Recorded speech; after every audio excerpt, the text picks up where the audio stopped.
Okay, so I think we're ready to start the afternoon programme here in the Royal Society of Chemistry Theatre at Lab Innovations. Thanks to all of you for turning up this afternoon. We've got some fantastic talks this afternoon.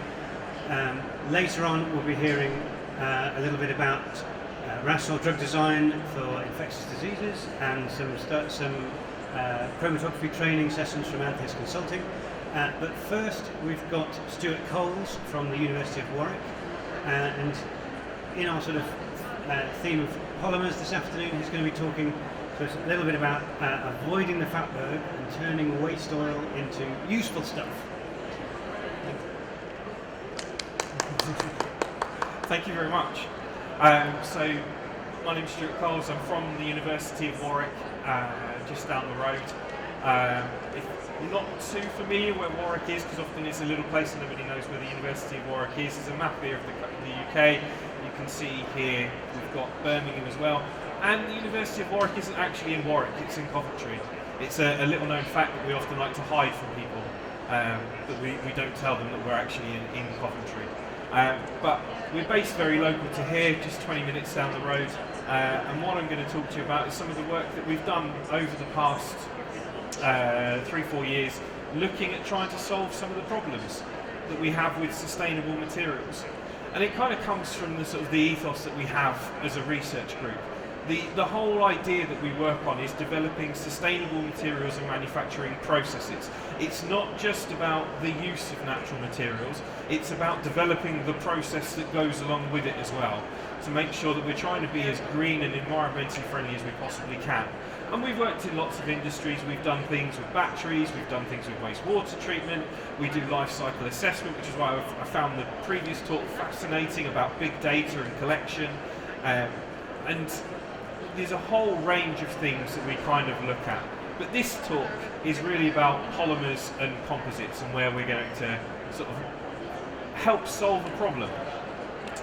Now, we know that vegetable oils are an abundant feedstock. You have 200,000 tonnes plus a year of vegetable oil that's used. We use it for cooking, but we can also use it in industry as well. So things like epoxidized vegetable oil, you might not have heard of it, but you've almost certainly used it because it's often used as a coating for things like cling film.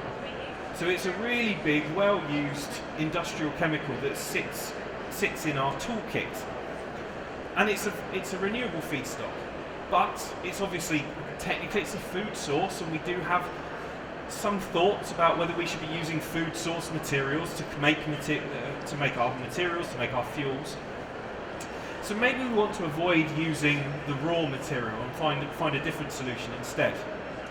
Now, for those who are not necessarily chemists, this is what an epoxidized vegetable oil looks like, and it's these little groups here with the O's and the little triangles. Those epoxide groups, they're the ones that we're interested in, because that to me as a chemist is functionality, it's reactivity, it means I can do something with it.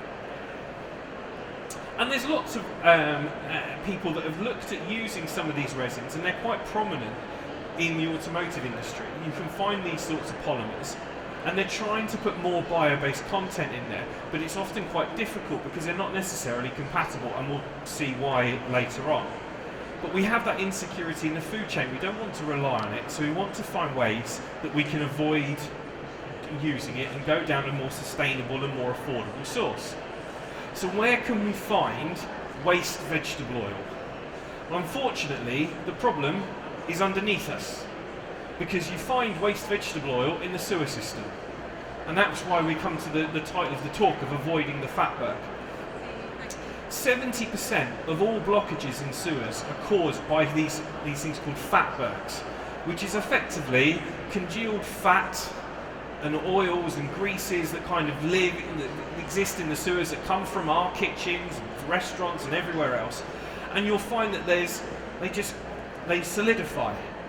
They're great when it's warm. As soon as you get to the cold temperatures into the sewer system, they get solid, and then it becomes problematic and we try and deal with them.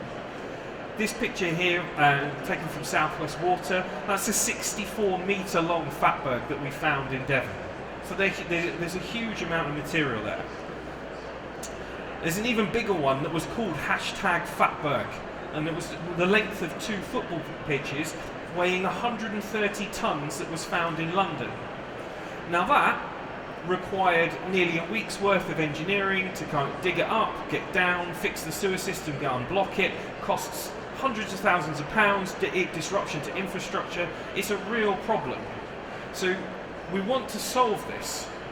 Now, what I'm not going to suggest though is I'm not going to suggest that people go down into the sewer system and start scraping up fatbergs so that they can then start to make some new polymers. What we want to do is avoid the problem in the first place. We want to collect it at source. Get this waste, use it, instead of it ending up down in our sewer system. So we want to try and find a way that we can take this waste vegetable oil.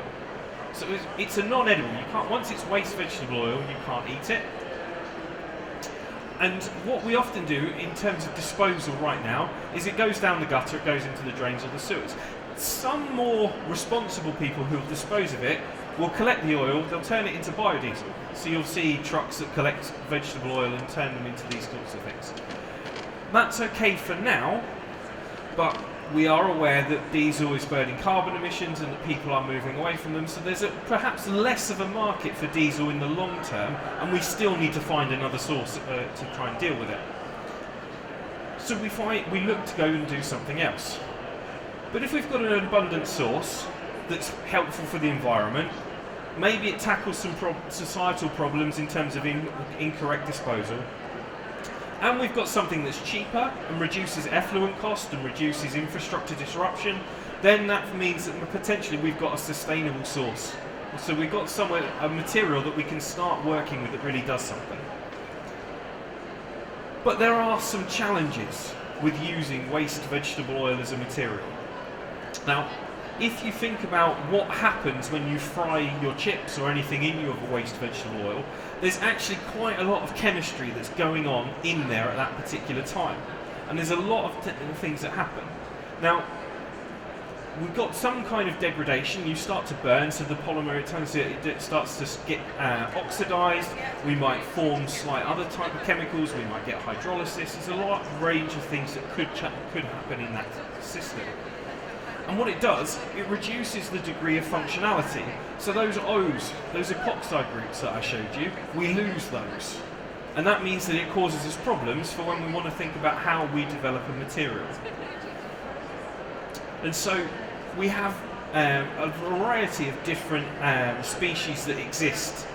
Lots of different types of fatty acids, and fatty acids people will know and talk about, and we talk about monounsaturates and polyunsaturates, and these sort of discussions are exactly the same as that we have within our research group, trying to understand what's the level of unsaturation, how much chemistry can we do with it, where does it kind of all go. And so we wanted to try and understand this. We wanted to try and find a waste feedstock that would fit this bill. We want to make sure that oil isn't going down the drains from our restaurants, from our kitchens, and end up somewhere else. So we did what most university academics will do and look for the most cheapest source of feedstock that we can possibly find. And I walked over to the cafe and I asked the chef in the library cafe at the University of Warwick, did he have any oil for us? And he said yes. How much do you want? Now, when you're in academia, and particularly in chemistry, if you get any sort of free feedstock, like maybe 10 grams of material, you're laughing. You know, you get 100 grams and you think Christmas has come at once. Chef said, I can have 25 litres. It's like, take this. And actually, and we sort of said, well, do you have any of the virgin oil as well? And he said, yeah, absolutely, take another 25 litres. So my student who was working on this, he had, at the start of his PhD, he had 50 litres of feedstock to play around with and do chemistry with, which is absolutely golden in this sort of day and age. So we got our waste vegetable oil that we took from the cafe library, and then we started to work out how we could turn that into a polymer and then into something else that would make it a little bit more useful. So the first thing we had to do was clean it up. Waste vegetable oil is full of everything that you think it's got. It's got bits of fish and chips and all kinds of other things in there. It's thermally degraded. But there was already a route that was available from the biodiesel industry for cleaning this sort of material up. So we took that took that knowledge from the biodiesel and we washed it. And you wash it with a very small amount of water. You don't add a great deal amount of water in there, because if you add too much water, you end up turning it into soap, which has its own properties, but that's not what we wanted to do in this particular instance. And then we made some clean triglycerides, some clean vegetable oil that came from a waste material. And then we wanted to convert it and ended up with these little oxygen groups on there, our epoxides. We wanted to introduce those into the system. And there's a number of ways that you can do that with chemistry. And you can do that with a little bit of acetic acid and some hydrogen peroxide. So we are very focused on utilising routes that are common chemicals that are cheap and readily available. So acetic acid, hydrogen peroxide are well known, but you could use other routes, and actually you could be more effective in using some routes that you can find within chemistry. So things like a chemical called MCPBA is a very well known reagent that does this sort of chemistry, but it's very atom inefficient. You get a lot of waste from doing this process. So we chose not to use it because we didn't want to. So we deliberately chose a material that perhaps wasn't quite as efficient, but would be more sustainable in terms of developing a process. Now, it turns out that we can optimize that. So with a little bit of a catalyst called amberlist, which is like an ion exchange material, we were able to turn that into something that worked really well. So we had a system then that we were able to clean it up and to convert it into a feedstock that we could then make some polymers with. And we did a lot of work in seeing how compatible this was with conventional